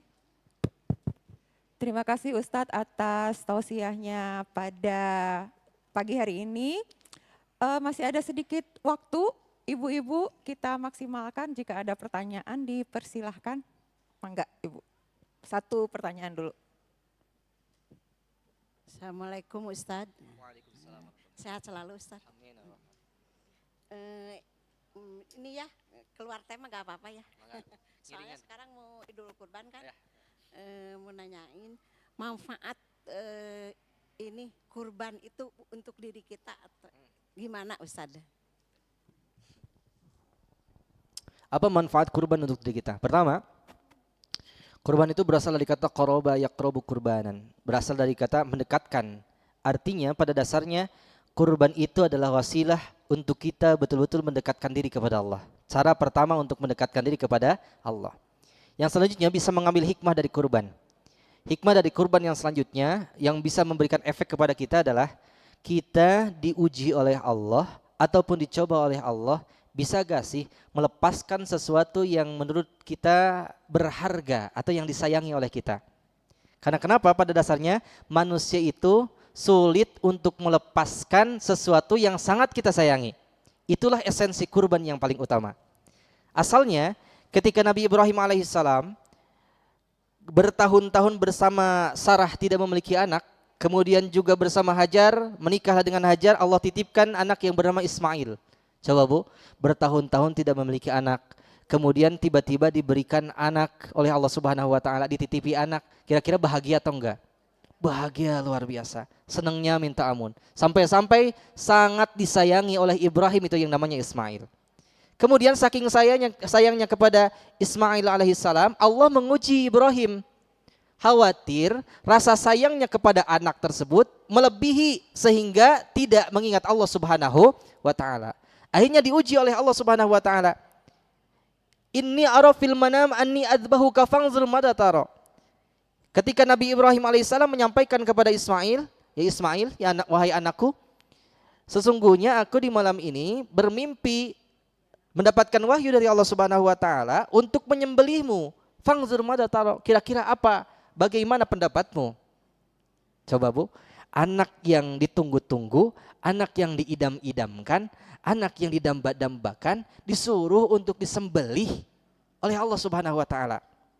Kalau orang tidak takwa, itu berat untuk melakukannya. Karena kenapa? Ini ujian dari Allah Subhanahu wa taala. Kira-kira bisa gak nih Nabi Ibrahim alaihissalam melepaskan sesuatu yang sangat ia sayangi, melepaskan sesuatu yang sangat ia kasihi, yaitu Ismail alaihissalam. Akhirnya apakah jawaban Ismail alaihissalam? Ya abatif alamatu marusata jiduni insyaallah minas sabihin. Wahai ayahku, jangan ragu, jangan gentar, ini perintah dari Allah Subhanahu wa taala. Kalau kita melakukannya, maka kita akan termasuk orang-orang yang sabar. Maka ketika itu Nabi Ibrahim melakukannya. Iblis melihat demikian, mudah-mudahan yang Allah muliakan, ini gawat nih. Kalau Ibrahim melakukan seperti ini, kita bakal pekerjaan kita makin tambah-tambah. Yuk goda yuk Ibrahim. Akhirnya iblis menggoda Ibrahim. Ibrahim, kamu gak sayang sama anakmu? Ini anak yang kau tunggu-tunggu, masa mau disembelih? Apa jawaban Ibrahim alaihissalam? Tak gentar, tak ragu. Minggir iblis. Lanjut untuk ke Jabal Kurban ketika itu. Tetap berjalan. Ismail, masa depanmu cerah. Umurmu masih panjang. Masa mau disembelih oleh ayahmu? Minggir iblis. Aku tak gentar dan tak ragu. Ismail pun tetap kuat imannya. Ya ibunya nih. Ibunya kayaknya biasanya kalau ibu-ibu cengeng nih. Kalau masa tega melihat anaknya mau disembelih. Hajar, lihat itu anakmu satu-satunya mau disembelih sama bapaknya, mau disembelih, iya. Iblis, jangankan Ismail, andaikan aku harus disembelih, kalau perintah Allah, aku mau disembelih. Iblis terheran-heran, garelo, iya keluarga. Kenapa? Tak ragu dan tak gentar ternyata disuruh oleh Allah Subhanahu wa taala untuk menyembelih anaknya. Akhirnya bunda-bunda yang Allah muliakan, karena ketakwaan Nabi Ibrahim alaihissalam, keteguhan Ismail alaihissalam, kesabaran dan keikhlasan Hajar, Allah takdirkan diganti dengan seekor kibas, atau untuk bahasa kita sekarang ya senilai dengan kambing. Akhirnya bunda-bunda sekarang disyariatkan kurban sampai dengan sekarang. Sebetulnya apa hikmahnya? Tadi untuk mendekatkan diri kepada Allah dan belajar dari perjalanan Ibrahim beserta keluarganya, melepaskan apa yang kita cintai, melepaskan genggaman dunia. Jangan sampai genggaman dunia tersebut menutup kita semua untuk mencintai Allah Subhanahu wa taala. Sebagaimana ujian daripada Ibrahim alaihissalam, yaitu melepaskan anaknya. Jangan sampai cinta terhadap anak tersebut melebihi cinta kepada Allah Subhanahu wa taala. Ternyata dibuktikan Ibrahim alaihissalam takwanya melebihi cinta terhadap anaknya, tidak seberapa dibanding cinta kepada Allah Subhanahu wa taala. Makanya bismillah, melalui kurban ini yaitu selain daripada ibadah-ibadah ritual, semakin dekat kepada Allah Subhanahu wa taala, dan apa yang kita miliki semakin sadar bahwa itu adalah titipan dari Allah Subhanahu wa taala, supaya cinta kita tetap lebih besar kepada Allah Subhanahu wa taala. Gitu ya, Bu ya. Nah. Terima kasih Ustadz atas jawabannya. Masih ada pertanyaan, Ibu-ibu? Satu lagi terakhir, boleh Ibu yang di belakang. Tes.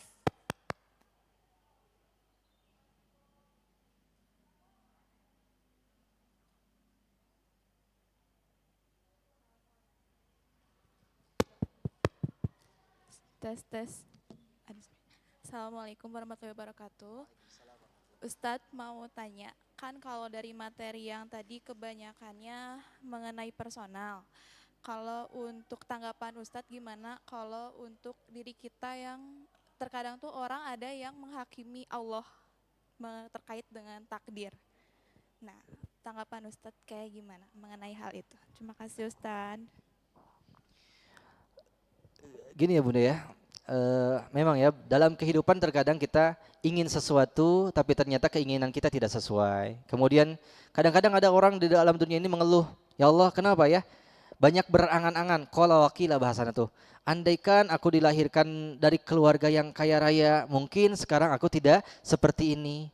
Atau bahkan bunda-bunda sempat ada yang andaikan aku tidak menikah dengan si bapa nu ieu meureun moal kieu. Hanjakal teuing henteu jeung si Ahmad nu baheula gitu kan. Jadi banyak berangan-angan hanjakal. Nah, makanya bunda-bunda yang Allah muliakan, takdir itu ada mu'allaq dan mughram, yaitu takdir yang sudah pasti dan takdir yang bisa dirubah. Sesuatu yang sudah pasti tentunya tidak bisa kita mengelak di dalam perjalanannya. Jodoh walaupun jodoh pada waktunya, kemudian juga rizki walaupun rizki tidak sesuai dengan kadarnya, kemudian juga maut, kehidupan kita, dan juga lain sebagainya yang sudah ditakdirkan oleh Allah Subhanahu wa taala. Dan bahkan ada yang seperti ini, kenapa ya aku dijadikan laki-laki, coba kalau aku jadi perempuan mungkin sudah ditanggung oleh laki-laki, atau sebaliknya kenapa ya aku jadikan perempuan, kalau tidak jadikan perempuan aku jadi laki-laki mungkin enak bisa jadi seperti laki-laki. Banyak berangan-angan, banyak meminta sesuatu kepada Allah Subhanahu wa taala yang sudah ditakdirkan oleh Allah Subhanahu wa taala. Makanya bunda-bunda yang Allah muliakan, pertama supaya kita betul-betul meyakini Allah Subhanahu wa taala, konsep yang harus kita munculkan pertama kali dalam hati kita, belajar husnuzon kepada Allah. Berbaik sangka kepada Allah. Karena tidak sedikit dari kita, banyak hamba Allah yang suudzon kepada Allah, berburuk sangka kepada Allah. Padahal kita sebagai hamba itu harus husnuzon kepada Allah. Contoh bunda-bunda yang Allah muliakan, dulu waktu kita kecil ataupun waktu kita anak-anak, maksud dan tujuan orang tua kita, mau kita disekolahkan di A, kemudian kita dididik seperti A, seperti B, itu maksud tujuannya kira-kira kita tahu atau enggak? Enggak tahu. Tahu-tahu ternyata sekarang kita sudah dewasa. Oh, ternyata ayah kita mendidik kita seperti ini karena ingin kita seperti sekarang. Oh, ibu kita mendidik kita seperti ini ternyata ingin kita seperti keadaan sekarang. Nah, Allah Subhanahu wa taala lebih rumit daripada itu. Allah Subhanahu wa taala lebih kuasa daripada itu. Makanya belajar husnuzon kepada Allah Subhanahu wa taala. Karena terkadang apa yang diberikan oleh Allah Subhanahu wa taala itu sesuatu yang tidak kita ketahui, ada yang lebih indah di masa yang akan selanjutnya. Gitu ya. Jadi ada hikmah-hikmah yang Allah berikan kepada kita yang terkadang nanti di masa yang akan datang kita dibikin melongo. Oh, ternyata seperti ini maksud Allah. Oh, ternyata ini ujian-ujian yang kita hadapi, ternyata ini maksudnya sekarang bisa kita rasakan nikmatnya. Ada masa di mana kita dibikin melongo dengan takdir Allah Subhanahu wa taala. Contoh di bunda-bunda, Kita mau rihlah, mau jalan-jalan keliling Indonesia, naik bis, berhentilah kita ibaratkan mau jalan-jalan, ibaratkan mau ke Jakarta lah, mau ke Surabaya lah, mau ke Bali lah. Berhenti dulu di kilometer 88 di rest area. 2 bus. Ibu ternyata ketika di rest area, ibu berangkat ke toilet. Di toilet lama. Pas di bis ternyata di absen, ibu tidak terhitung. Lupa ternyata dengan ibu. Akhirnya ditinggalkanlah ibu di rest area 88. Belum juga keluar Bandung, ternyata sudah ditinggalkan. Kira-kira Bu, pas keluar dari toilet, lihat bis yang sudah berangkat, sudah tiada, ibu mau sabar atau mau marah? Tidak profesional ini panitia. Saya ditinggalkan, apa tidak diabsen dulu apa? Akhirnya kita marah-marah, bikin update status, panitia tidak profesional. Penyelenggara acara asal-asalan. Kita bikin marah-marah update status, bahkan lapor ke sana kemari. Tiba-tiba bunda-bunda yang Allah muliakan, 3 jam setelah itu atau 4 jam setelah itu ada informasi. Ternyata bis yang ditunggangi ataupun rombongan tersebut kecelakaan, bunda-bunda. Kira-kira apa yang mau kita lakukan? Alhamdulillah tadi kita ketinggalan. Tuh, bilangnya alhamdulillah tadi kita ketinggalan. Awalnya marah-marah, tidak profesional, saya ditinggalkan. Ujung-ujungnya 3 jam kemudian, alhamdulillah saya ketinggalan. Coba kalau saya tidak ketinggalan, mungkin juga saya ikut kecelakaan. Hal demikian bunda-bunda yang Allah muliakan, Allah lebih tahu apa yang akan datang. Allah lebih tahu apa yang akan terjadi dengan diri kita. Makanya semua kejadian, semua keadaan, semua ujian yang kita lewati itu bagian daripada perjalanan hidup kita. Dan insya Allah ke depan Allah Subhanahu wa taala, kalau kita mampu menghadapinya dengan kesabaran, mampu menghadapinya dengan tawakal, mampu menghadapinya dengan iman kepada Allah Subhanahu wa taala, kita akan dibikin melongo oleh Allah Subhanahu wa taala. Seperti tadi, alhamdulillah. Nah gitu ya. Jadi semua yang Allah berikan kepada kita, percaya semuanya adalah yang terbaik karena Allah tahu kita mampu menghadapinya, Allah tahu kita adalah hamba-hamba terbaik untuknya supaya kita naik kelas pada level-level yang terbaik. Maka konsepnya husnuzon kepada Allah karena bisa jadi itu adalah yang terbaik untuk kita. Itu ya Teh ya. Gitu. Terima kasih.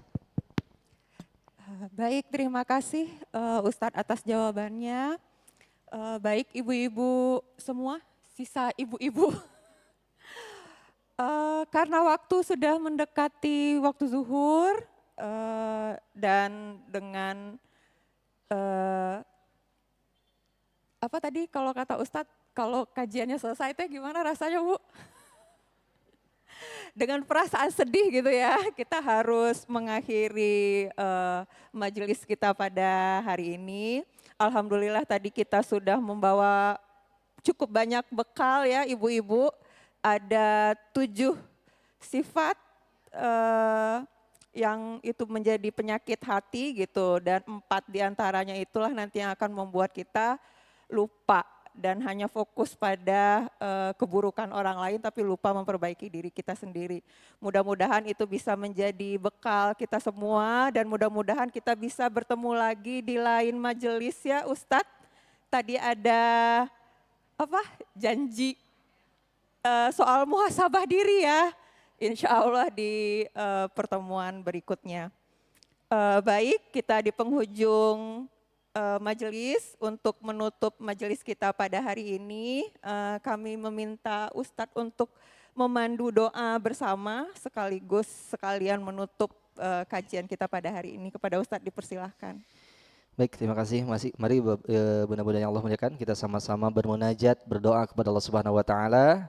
Mudah-mudahan kita semua yang memanjatkan doa-doa kita dikabulkan oleh Allah Subhanahu wa taala, dan jangan sampai muncul perasaan kenapa sih kita sudah berdoa dari lama tapi kenapa doa-doa kita belum dikabulkan juga. Kita sudah berdoa berulang-ulang tapi kenapa doa kita belum juga dikabulkan oleh Allah Subhanahu wa taala. Pertama, bisa jadi kita hanya sebatas membaca doa bukan berdoa. Kita berdoa Allahumma lakal hamdu anta qayyimus samawati wal ardi wa man fihina. Kita hanya sebatas menghafal doanya saja tapi tidak tahu maksud dan tujuannya. Allahumma inna duha'uka wal baha'uka wa jamaluka. Kita hafalkan tapi tidak tahu maksud dan tujuannya. Itu baru membaca doa. Tapi yang maksud berdoa adalah Allah faham dengan bahasa kita, Allah faham dengan lisan kita, menyampaikan dengan bahasa Sunda tidak jadi permasalahan, dengan bahasa Indonesia tidak jadi permasalahan, dengan bahasa Arab tidak jadi permasalahan, apalagi kalau doa-doa tersebut diambil dari ayat-ayat Al-Quran. Itu lebih baik. Makanya pertama mungkin bisa jadi karena kita tidak tahu maksud dan tujuan doa yang kita sampaikan. Contoh Bu, ada bayi yang nangis. Wah, wah, wah. Kira-kira minta apa Bu? Minta apa? Minta susu. Mungkin buang air kecil, udah banjir gitu kan. Itu karena kenapa kita tidak paham dengan bahasa bayi tersebut. Makanya sampaikan tujuan kita dengan apa yang kita paham. Ya, jadi berdoa bukan membaca doa. Yang kedua, bisa jadi doa-doa kita belum dikabulkan oleh Allah Subhanahu wa taala karena banyak dosa-dosa yang menghalangi untuk ijabahnya doa. Makanya awali doa tersebut dengan istighfar, bertaubat kepada Allah. Mudah-mudahan Allah menghapuskan dosa-dosa kita sehingga setiap permintaan kita dikabulkan oleh Allah Subhanahu wa taala. Dan yang ketiga, bisa jadi doa kita belum dikabulkan karena Allah tahu waktu yang terbaik untuk kita. Kalau sekarang dikabulkan, kita bisa jadi orang yang sombong, kita belum sanggup untuk menerimanya, kita belum siap untuk menerima amanahnya. Maka Allah tahu nih waktu yang terbaik, waktu yang tepat untuk kita dikabulkan doanya. Maka selalu berhusnuzon kepada Allah, karena janji Allah, ud'uni astajib lakum. Berdoalah kepadaku, maka Allah akan menjijabahnya. Mari kita sama-sama bermunajat kepada Allah, kita tundukkan kepala kita dengan hati yang ikhlas, kita meminta dan berdoa kepada Allah. أستغفر الله العظيم الذي لا إله إلا هو الحي القيوم ونتوب إليه أستغفر الله العظيم الذي لا إله إلا هو الحي القيوم ونتوب إليه أستغفر الله العظيم الذي لا إله إلا هو الحي القيوم ونتوب إليك آمين اللهم آمين يا رب العالمين الحمد لله رب العالمين حمد الشاكرين حمد الناعمين حمدا يوافي نعمه ويكافئ مزيده يا ربنا لك الحمد كما ينبغي لجلال وجهك الكريم وعظيم سلطانك اللهم صل على محمد وعلى آل سيدنا محمد اللهم ربنا تقبل منا صلاتنا وصيامنا وركوعنا وسجودنا وقعودنا وتضرعنا وتخص عنا وتعبدنا وتمم تقصيرنا يا الله يا الله يا الله يا رب العالمين اللهم إنا أعوذ بك من عذاب القبر ومن عذاب النار ومن فتنة المحيا والممات ومن فتنة المشيه الدجال اللهم عارنا الحق حقا وارزقنا اتباعه وعارنا الباطل باطلا وارزقنا اجتنابه ربنا ظلمنا أنفسنا وإن لم تغفر لنا وترحمنا لنكونن من الخاسرين ربنا آتنا في الدنيا حسنة وفي الآخرة حسنة وقنا عذاب النار سبحان ربك رب العزة عما يصفون وسلام على المرسلين والحمد لله رب العالمين. Kita tutup dengan doa kifaratul majlis. Subhanakallahumma wa bihamdika asyhadu an la ilaha illa anta astaghfiruka wa natubu ilaik. Amin ya Allah ya rabbal alamin. Terima kasih atas segala perhatian. Mohon maaf atas segala kekurangan. Sehat-sehat mudah-mudahan semuanya. Saya pamit, mohon undur diri. Assalamualaikum warahmatullahi wabarakatuh.